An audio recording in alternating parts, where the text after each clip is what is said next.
सास का घूंघट। ये है देविका। देविका पढ़ी लिखी और मॉडर्न लड़की है, लेकिन उसकी शादी ऐसे परिवार में हुई है जो गांव में रहता है। भले ही ये 21वीं सदी है, लेकिन देविका की ससुराल वालों की सोच वो तो 18वीं सदी से आगे बढ़ी ही नहीं। आइए जानते हैं क्या होगा जब शहर की पढ़ी लिखी और मॉडर्न लड़की फंस जाएगी संकीर्ण मानसिकता वाले माहौल में। सागर, ये तुम्हारे गांव में सबने इतने लंबे लंबे घूंघट क्यों कर रखे हैं? और ये सब मुझे इतना घूर घूर कर क्यों देख रहे हैं? अरे यार, तुम भी घूंघट कर लो ना, इसीलिए तो देख रहे हैं सब तुम्हें। कम ऑन सागर, मैं घूंघट नहीं कर सकती। तुम्हें पता है ना मैं कौन हूँ। लेकिन देविका, मेरे पिताजी, चाचा जी, बड़े भैया और जीजा जी ने तुम्हें बिना घूंघट के देख लिया ना तो बहुत गुस्सा होंगे और न जाने कौन कौन से फरमान सुनाएंगे। घर चलो, देखा जाएगा जो होगा। सागर देविका से कई बार कहता है कि वो घूंघट कर ले, लेकिन देविका सागर की नहीं सुनती और अपने ससुराल के दरवाजे पर पहुंच जाती है। जब देविका वहां पहुंचती है तो देखती है कि उसकी सास बिमला, चाची सास कम्मो और जेठानी सुजाता ने लंबा सा घूंघट कर रखा था, पर उनकी ननद वीना ने घूंघट नहीं किया हुआ था। लेकिन हाँ, उसने सर पर सलीकी के साथ दुपट्टा जरूर ओढ़ा हुआ था। सागर अपनी पत्नी को सबसे मिलवा रहा होता है, तभी सागर के पिता जोगिंदर बोलते हैं, सागर, तूने बहू को इस घर के तौर तरीके नहीं समझा। हमारे घर की औरतें बिना घूंघट के किसी पर आए मर्द के सामने नहीं आती और तू इसे ऐसे ही ले आया। पिताजी, मैं समझा दूंगा। वो नई नई शहर से आई है ना, इसलिए उसे पता नहीं है। सागर की बात सुनकर उसके चाचा जी महेंद्र बोलते हैं, ये बात तो तुझे गांव में कदम रखते ही अपनी बीवी को समझानी चाहिए थी। हमारा गांव में बहुत नाम है। तेरी बीवी ऐसे गांव भर में घूमेगी तो क्या इज्जत रह जाएगी हमारी। ये बोलकर जोगिंदर और महेंद्र वहां से चले जाते हैं। शाम को घर की सारी औरतें खाने की तैयारी करती है। खाना तैयार हो जाता है, लेकिन घर की कोई भी औरत खाना नहीं खाती। बहुत रात हो जाती है, तब देविका कहती है, सासू माँ, खाना बने हुए तो देर हो गई, रात भी बहुत हो गई है, हम लोग खाना क्यों नहीं खा रहे हैं? अरे बहू, ये क्या बोल रही हो? हमारे यहाँ घर की औरतें तब तक खाना नहीं खाती जब तक घर के मर्द खाना ना खा ले। लेकिन इतनी देर हो गई, आप सबको भूख नहीं लग रही क्या? तभी देविका की जेठानी सुजाता कहती है, लग तो रही है, लेकिन यहाँ की यही रीत है, ये निभानी तो पड़ेगी ना। भाभी जी, ये रीत नहीं है, औरतों को प्रताड़ित करने का एक तरीका है। अगर इस घर के आदमी पूरी रात नहीं आए तो पूरी रात खाना नहीं खाओगी क्या?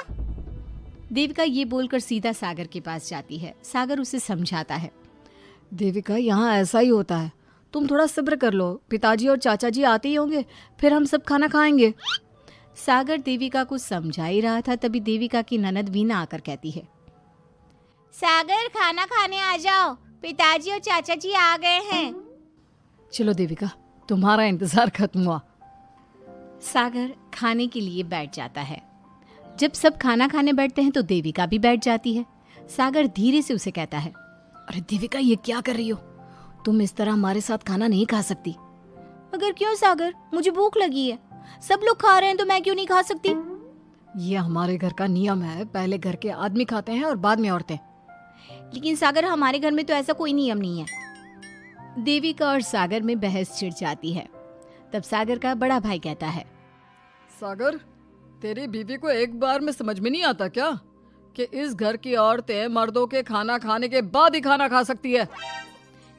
भैया, मैं देविका को यही समझा रहा था। मुझे तो लग रहा है कि इसके दिमाग में कोई बात ही नहीं बैठती एक बार में। भैया, मेरे दिमाग में बात तब बैठेगी ना जब आपकी बात कोई ढंग की होगी। अरे आखिर क्यों घर की औरतों को आप लोगों की बात खाना मिलेगा? हाँ, अब से पहले घर की किसी औरत ने घर की किसी मर्द से इस लहजे में बात नहीं की थी, इसलिए वो सब देविका की बात सुनकर हैरान रह गए।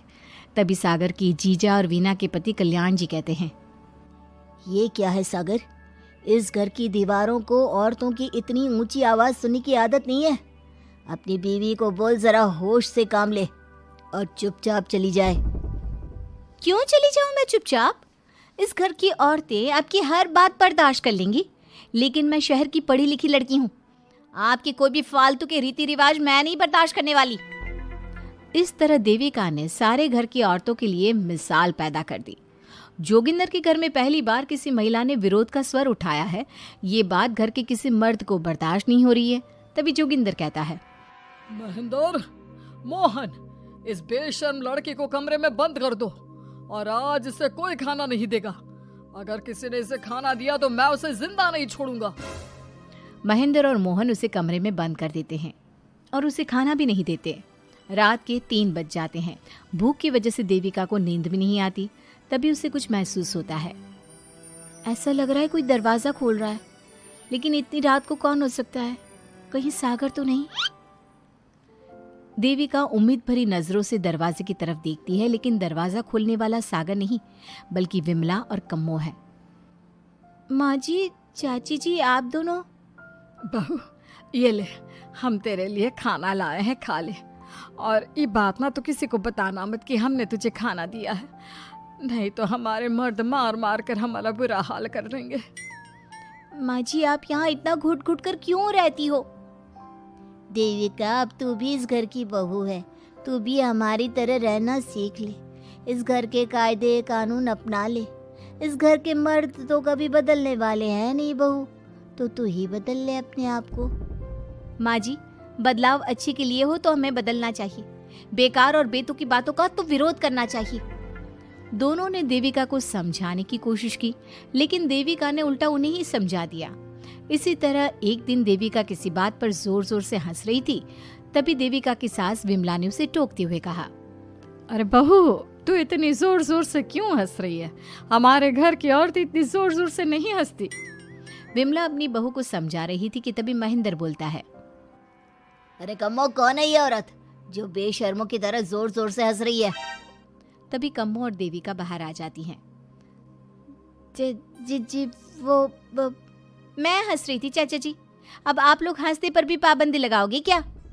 तुम जैसी बदतमीज लड़कियों से मैं बात नहीं करना चाहता, लेकिन कान खोलकर सुन लो, इस घर की औरतें इतना जोर जोर से नहीं हंसती। और हाँ, तुम्हें पहले ही बता चुके हैं कि इस घर की दीवारों को औरतों की तेज आवाज सुनने की आदत नहीं है। इस घर की दीवारों को आदमियों की ऊंची आवाज सुनने की आदत है, लेकिन औरतों की नहीं। चाचा जी, आपके घर की दीवारें तो बहुत दोगली है। हर पाबंदी औरतों के लिए क्यों चाचा जी? औरतें ये नहीं कर सकती, औरतें वो नहीं कर सकती। औरतें सांस ले सकती है या उस पर भी पाबंदी है?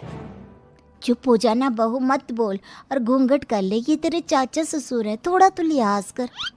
कम्मो के समझाने पर भी देविका चुप नहीं होती। वो महेंद्र से ऐसे ऐसे सवाल पूछती है जिनका जवाब उसके पास होता ही नहीं। महेंद्र गुस्से से सागर को आवाज देता है। महेंद्र की आवाज सुनकर घर के सभी आदमी बाहर आ जाते हैं। जी चाचा जी, आपने बुलाया? अपनी मुंह जोर बीवी को यहाँ से ले जाने तो कुछ अनर्थ हो जाएगा। क्या हुआ चाचा जी?